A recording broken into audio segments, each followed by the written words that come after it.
it why you chase crumbs of affection while feeling utterly invisible? We're going to unmask 5 sneaky manipulation tactics that hijack your psyche.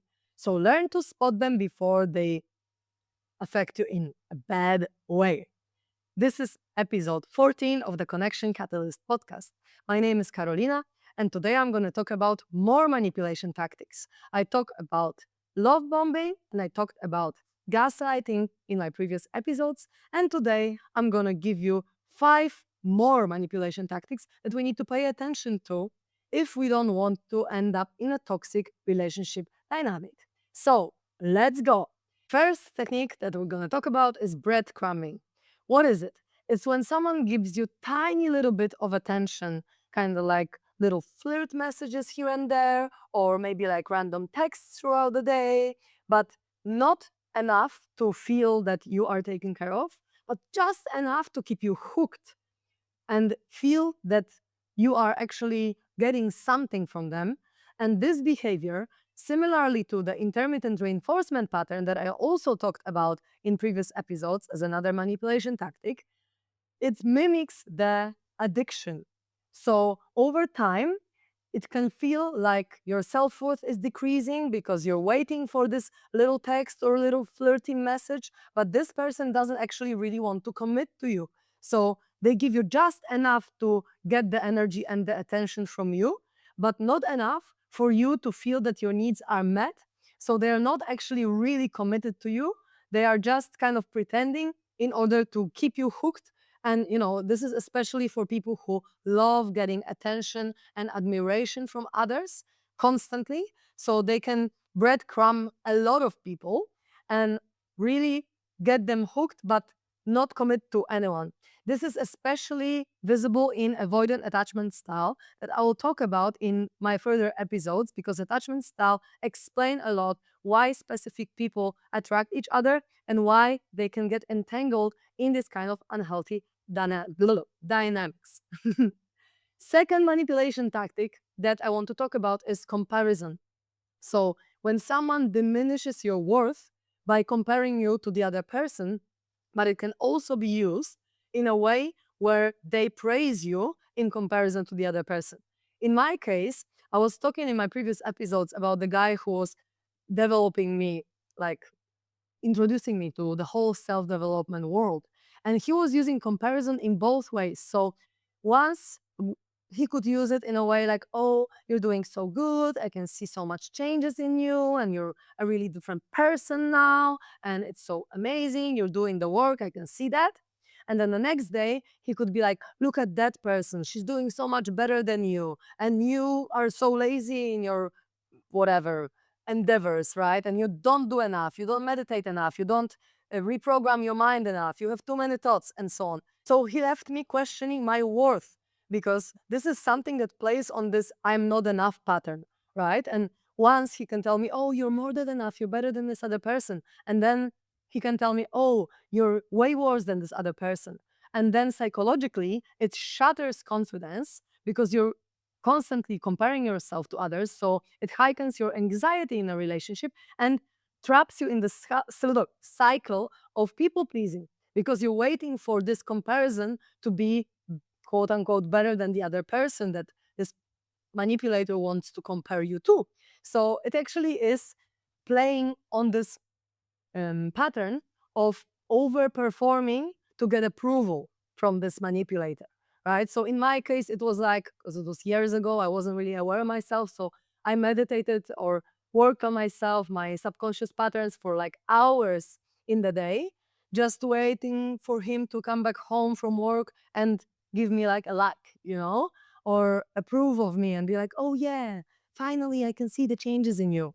And that was what I was feeding off, because I had unmet needs of not being approved of by my father in childhood. And because this guy had the exact same personality as my father, when he was giving me approval and comparing me in a way where he put me on a pedestal and someone else lower than me, it made me feel like, oh, finally I get my needs met that my dad never did, right? Because I was always the second priority after my brother for my father. So now when I could have this guy who is just like my dad give me all this love, all this approval and so on. It got me hooked. So that was like really crazy.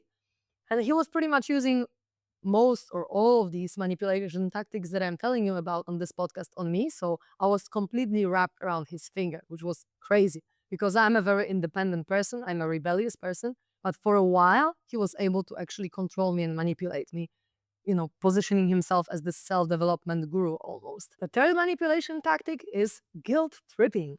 So it weaponizes empathy to make you feel responsible for someone else's pain. So for example, someone does something for you and then you don't want to do as they say. So they will be like, after all the things I've done for you, they are shifting blame to you so that you feel guilty. So you do as they say. So, for example, this guy that I told you about was developing me. He would be like introducing me to all these different psychological typologies, to meditation, to reprogramming my mind, and so on. And then when I didn't want to do something that he wanted me to do, he was using what he has given me for me to feel guilty. And it's like, oh, yeah, he's given me so much. So now I feel obliged to do as he says, right? So he actually like created a lot of like, so in a way, to put it mildly, it is like an emotional blackmail because the person that is giving you something doesn't do it for the purpose of unconditionally giving you this, but they do it for the purpose of then using this against you to control you to do something for them. Then the fourth manipulation tactic is silent treatment. So when someone actually withholds all interaction from you to punish you, right? So this causes also self-doubt and isolation and like physical stress symptoms because you also don't know what's going on. Because we have all this childhood trauma when our parents might have stonewalling us, ignore us when we were crying and so on. Now in our adult relationships, when someone cuts all the contact and like reinforces this power imbalance, we're just like full of anxiety about what's going on and how can I now gain their approval, gain their love again. So this is leading to hopelessness, this is leading to attachment, insecurity, and it's also a very, very unhealthy pattern. And the fifth manipulation tactic, just briefly, is stonewalling. Stonewalling is shutting down communication, ignoring you as a punishment to exert control and also to avoid accountability, right?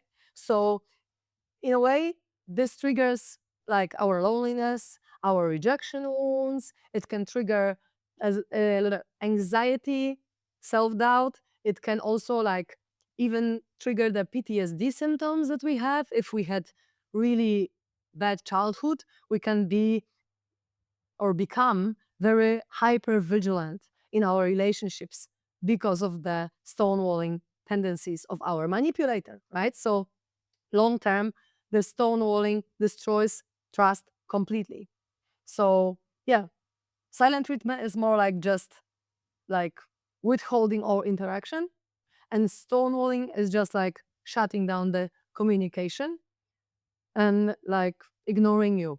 So it can kind of be interconnected when someone silent treats you and stonewalls you, but they are two different manipulation tactics. We can say that silent treatment is actually a bit worse. It's a bit more punitive because it creates this desperation and submission because it's withholding all communication. So yeah, these techniques are similar, but they are not the same. So this is just a short episode in which I wanted to give you all these examples of manipulation tactics. So when you see it in your everyday life, you can avoid this person and really don't get hooked on it when you have the intellectual understanding that these things can happen. And so when you realize that someone might be using them on you, you can be like, okay, bye. I'm not really into this. And because I was a victim of this kind of abuse, manipulation, and so on, I know firsthand how it feels. And now I can recognize when someone is trying to guilt trip me, trying to stonewall me, trying to, love bomb me or whatever else. And I'm not getting hooked on this anymore. So I will tell you more about my story and how it all evolved because I was a big people pleaser in the past. That's why I attracted this narcissist into my life that completely screwed me up in my psyche, and I needed to rebuild myself and heal. But I will leave it for the next podcast episodes. For now, thank you so much for watching. And if you have questions about it, post it in the comments. And if you want to contact me, you can find me on karolinakuraj.com, Karolina with K and then KURAJ.com, or text me at theconnectioncatalyst@gmail.com.